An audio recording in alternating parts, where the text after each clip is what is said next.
Siamo ad agosto e questo può voler solo dire mare, vacanze, fare skate sulle navi.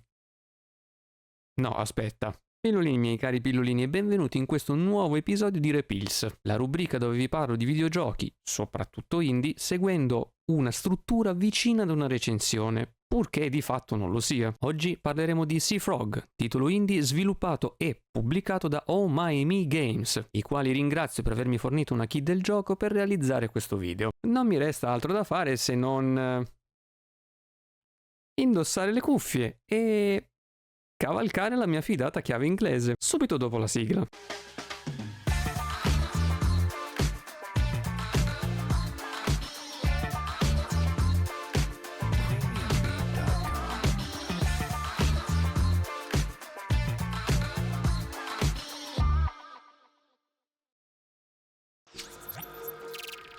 Seafrog è un platform 2.5D molto particolare.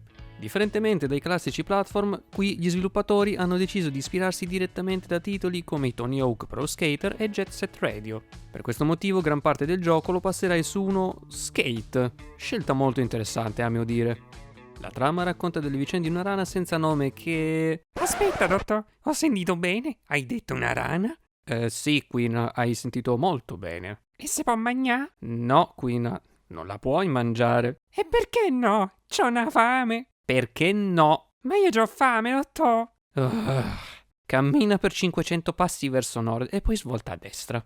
Continua per una trentina di passi e troverai uno stagno pieno di rane. Davvero? Grazie mille, dottor. Pancia mia fatte capanna, o in questo caso capannone. Dicevo, una rana senza nome ma che chiamerò più comodamente Seafrog, dato che è il protagonista. Egli è un meccanico di navi e per questo motivo dovrà riparare alcune navi ferme in mare, i quali raggiungerà a bordo di una comoda barca. Un lavoro semplice, all'apparenza, ma non sarebbe un'avventura se non accadesse qualcosa di inaspettato. Una volta arrivati sulla prima nave, il quale fungerà da hub principale, ovvero come fosse una base, comincerà la nostra avventura. Seafrog non sarà solo, poiché sarà accompagnato da un'IA con le sembianze di un capitano, il quale parlerà effettivamente come un capitano di mare, contenuto dentro una chiavetta. Una volta inserito sulla nave sarà in grado di seguire Seafrog ovunque egli andrà. Anche in questo caso abbiamo avuto una premessa di trama molto semplice, addirittura più semplice di Ruffy in the Riverside, protagonista del precedente video. Come spesso dico, non è un problema avere un concept di trama semplice, soprattutto se, come in questo caso, ci si rifà ai tempi d'oro dei platform. L'importante è che la storia abbia una giusta continuità, anche se priva di motivazioni profonde o grossi colpi di scena. In questo caso posso dirti molto felicemente che Seafrog rientra tranquillamente in questa fascia, poiché ad ogni nave che visiteremo si aggiungerà un piccolo tassello che ci porterà direttamente fino al finale del gioco. In questo caso specifico il perché la zona dove sono arenate queste navi stia man mano sprofondando verso il basso. Parlando invece del comparto grafico e dell'art direction, Seafrog mischia molto bene modelli tridimensionali con una progressione bidimensionale, di fatto creando un ottimo connubio 2.5D, a mio dire. È un perfetto stacco tra qualcosa di più moderno, come il 3D, e qualcosa di più classico, soprattutto se parliamo di platform, come il 2D. Ho molto apprezzato come i modelli del protagonista, dei vari nemici e boss e degli elementi di sfondo siano dettagliati. Nel caso del protagonista e dei nemici, essi sono dotati anche di numerose animazioni che animano perfettamente i loro corpi, che sì, sembrano pupazzosi, ma che non stonano con il tema e l'ambientazione del gioco, anzi, si amalgamano molto bene. Allo stesso modo anche i vari elementi di gioco si sposano perfettamente con gli abitanti che popolano queste navi. Ognuna di esse avrà un tema differente. Passeremo da una nave a forma di drago a una a forma di pollo e così via. Un mix pieno di fantasia che dona carattere al gioco, e questo è ovviamente molto apprezzato. Per il level design invece, come anticipato poc'anzi, i livelli si dipaneranno in un'ambientazione bidimensionale, ma ciò non costituirà un ostacolo. Tutt'altro. I livelli di Seafrog sono stati attentamente studiati in ogni singolo frame del gioco, per permetterci di navigarli a tutta velocità, o anche con più calma, scorgendo anche gli anfratti più nascosti. Questo dà spazio anche per coloro che volessero fare una speedrun del gioco, dato che uno degli achievement del gioco è proprio di completarlo entro un tot di tempo. Essi si svilupperanno in quadranti dove per ogni zona, divisa in stanze, dovrai trovare e chiudere tutte le falle per poter aprire la porta alla zona successiva, fino all'ultima dove risiede il boss. Ho davvero tanto apprezzato questo contrasto di azione e rapidità con qualcosa di più retro, come zone nascoste, collezionabili inseriti in posti angusti e sfide al cardiopalma.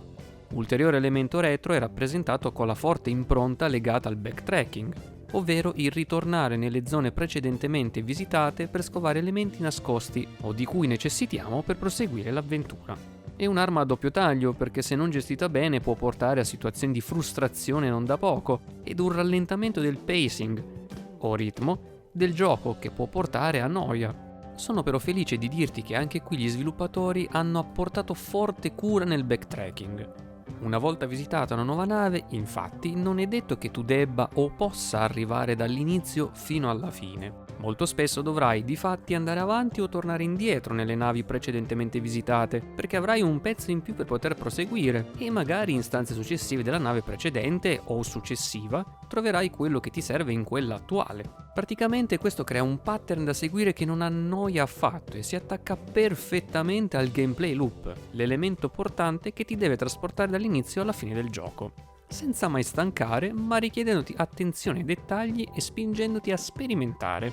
Ovviamente gli sviluppatori non sono stati troppo cattivi e per questo nelle varie sezioni saranno disseminati dei teletrasporti che ti permetteranno di tornare al lab principale per curarti e depositare il carburante, e dove ti sei teletrasportato in principio, senza troppo sforzo e senza doverti far sparare nuovamente dal cannone principale alla nave, ripartendo dalla sezione A della nave dove atterrerai. Questi, in generale, sono elementi retro che oramai solo negli indie vediamo ancora sfruttati ampiamente ed io non posso che esserne felice. Diciamo che tutta questa sezione rappresenta la prima punta di diamante del gioco. Il gameplay di Seafrog rappresenta la seconda punta di diamante del gioco e dove le cose si fanno davvero divertenti. Qui entra in campo il forte stampo alla Tony Hawk. Questo perché Seafrog dovrà percorrere i vari livelli e risolvere i vari enigmi munito della sua fidata chiave inglese, utilizzata a mo' di skateboard e per cui potrà eseguire numerosi trick. Questi trick andranno infatti ad aumentare l'apposito punteggio dei trick e a caricare, man mano che si susseguono ed il punteggio aumenta, la barra del turbo, situata in basso a sinistra dello schermo. Già, la chiave inglese sarà in grado anche di dare un bel boost in velocità e così ferire i nemici che troverai per strada o per raggiungere punti più alti. Oltre a ciò andrà anche ad incrementare il danno inflitto, utile per eliminare in fretta i nemici più grossi e tosti. Inoltre i nemici stessi saranno cavalcabili. Facendo ciò li danneggerà e potrà anche scatenare un effetto a catena dove più nemici vengono eliminati da quello lanciato da te. Insomma, ce n'è per tutti i gusti. Ma il kit di mosse di Seafrog non si ferma mica qui.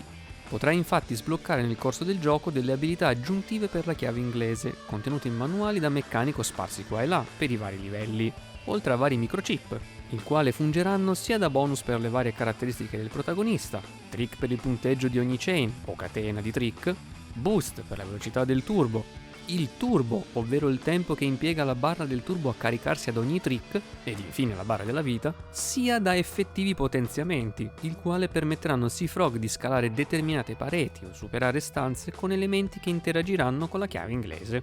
Ogni microchip avrà delle caratteristiche specifiche e potranno essere inseriti insieme per creare delle combinazioni differenti. Questo grazie anche ai colori e agli effetti nascosti che, se accomunati dai colori di chip specifici, attiveranno i loro effetti secondari. Questo porta a delle effettive build differenti in base a cosa ogni giocatore predilige. Un piccolo ma grande elemento che dimostra ulteriore varietà offerta alla molta già presente, il che non è mai male. Ovviamente non sarebbe un platform se non ci fossero collezionabili nascosti e difatti Seafrog ne ha da dover scovare. Passeremo dalle Snake Stones, delle gemme serpentine, a granchi di perla e molti altri. Alcuni saranno necessari per proseguire nell'avventura, altri invece semplicemente per arrivare all'agognato 100%. Alcuni di essi saranno semplici da raggiungere, ma altri richiederanno un padroneggiamento avanzato del sistema di movimento. Una sfida nuda e cruda in pieno stile retro, e chi sono io per non apprezzarlo? Dato che l'ho accennata, farei una breve nota sulla difficoltà del gioco. Sinceramente ho trovato Seafrog in una posizione intermedia, ovvero né troppo semplice né troppo difficile. La curva di difficoltà avrà un'iperbole ben ampia e questo ti permetterà di avere il tempo necessario per masterare soprattutto il sistema di movimento e poi di impratichirti con i vari potenziamenti. Ulteriore elemento che ti spiega meglio questa curva rappresenta l'assenza di vite. In un classico platform solitamente sono presenti un numero prestabilito di vite, le quali potranno poi essere incrementate, che se giungono al fatidico 0 porta al game over. In Seafrog invece gli sviluppatori hanno optato per un approccio strettamente trial and error, ovvero sbagliare ma non essere puniti con un game over, bensì con la semplice ripetizione di una porzione. Questo però ovviamente non significherà che avrai vita facile, questo perché ogni volta che perirai giungerà un ladro acquatico a rubare tutto il carburante che avevi accumulato e non consegnato alla fornace. Per potertene riappropriare dovrai tornare nel luogo dove sei caduto, trovarlo e sconfiggerlo. Questo ricorda molto un elemento soulsiano, ma non temere, se dovessi lasciarci le penne di nuovo non perderai quello che avevi già perso, bensì sarà accumulabile ed il ladro si prenderà quelle che avevi accumulato, sommandole a quelle che ti aveva già sottratto. Ci sarà un modo per darti una possibilità in più, ma quello dovrai scoprirlo tu giocando, anche perché fa parte dei collezionabili. Niente spoiler! Come ultimo elemento legato alla difficoltà vorrei parlarti delle boss fight. Non ti rivelerò quante esse siano, ma posso dirti che gli sviluppatori hanno avuto una trovata che ho apprezzato molto. Di per sé non saranno difficili, questo perché una volta capito come ferirli potrai andare direttamente al sodo, però per farlo dovrai fare attenzione perché ci sarà sempre qualche ostacolo che farà aumentare la difficoltà. Una sorta di sfida implicita che gli sviluppatori ci lanciano. Saremo in grado di sconfiggere i boss senza complicarci troppo la vita? Oppure aumenteremo esponenzialmente la difficoltà ma riusciremo ad uscirne comunque vittoriosi? Ed ora è il momento del comparto audio. Le musiche di Seafrog accompagnano veramente molto bene le varie sezioni e situazioni di gioco. In generale tutte sono molto energiche, ma le mie preferite sono tutte quelle suonate con la chitarra elettrica.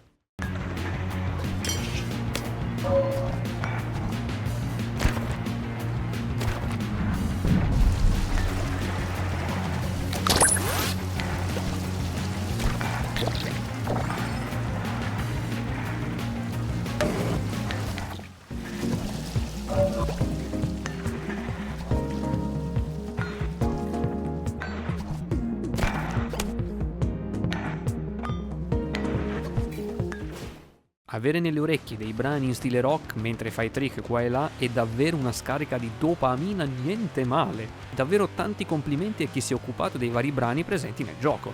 Ulteriore nota positiva, e anche qui nostalgica, va al doppiaggio dei personaggi. Lo metto tra virgolette perché anche qui essi non avranno una voce propria, ma parleranno in gibberish, ovvero tramite il mix di onomatopee che puntano ad esprimere concetti e soprattutto emozioni.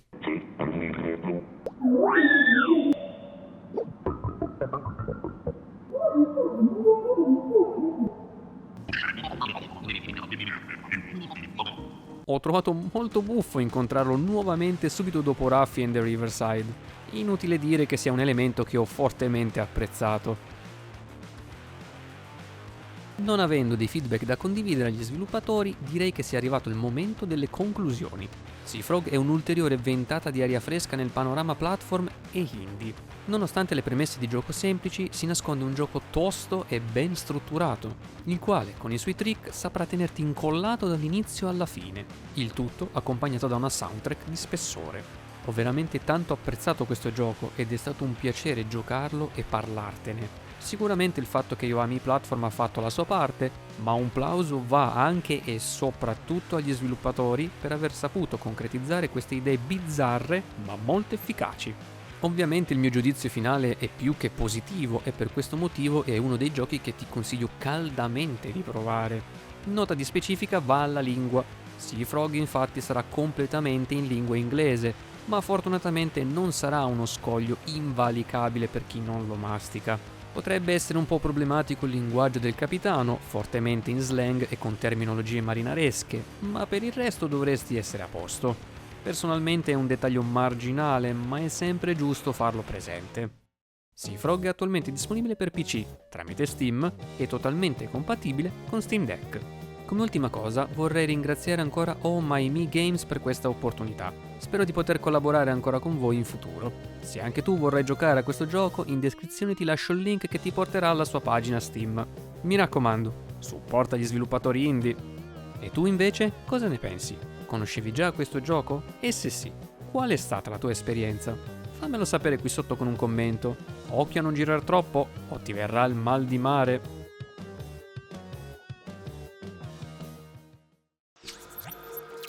E con ciò il video si conclude qui. Spero che sia stato di tuo gradimento. Se così fosse, ti invito a lasciare un mi piace, iscriverti al canale, attivare la campanellina per essere sempre notificato o notificata sull'uscita di nuovi video e di condividerlo ai tuoi amici o ai tuoi cari. Inoltre, ti invito a passare anche dagli altri miei social per estendere gli orizzonti del canale. Trovi tutto quanto qui sotto in descrizione. Sono piccoli gesti che occupano poco tempo e che supportano il canale ed il progetto. Grazie. Detto ciò, dal vostro Pillole è tutto, ci rivediamo ad un prossimo video. Pillola out.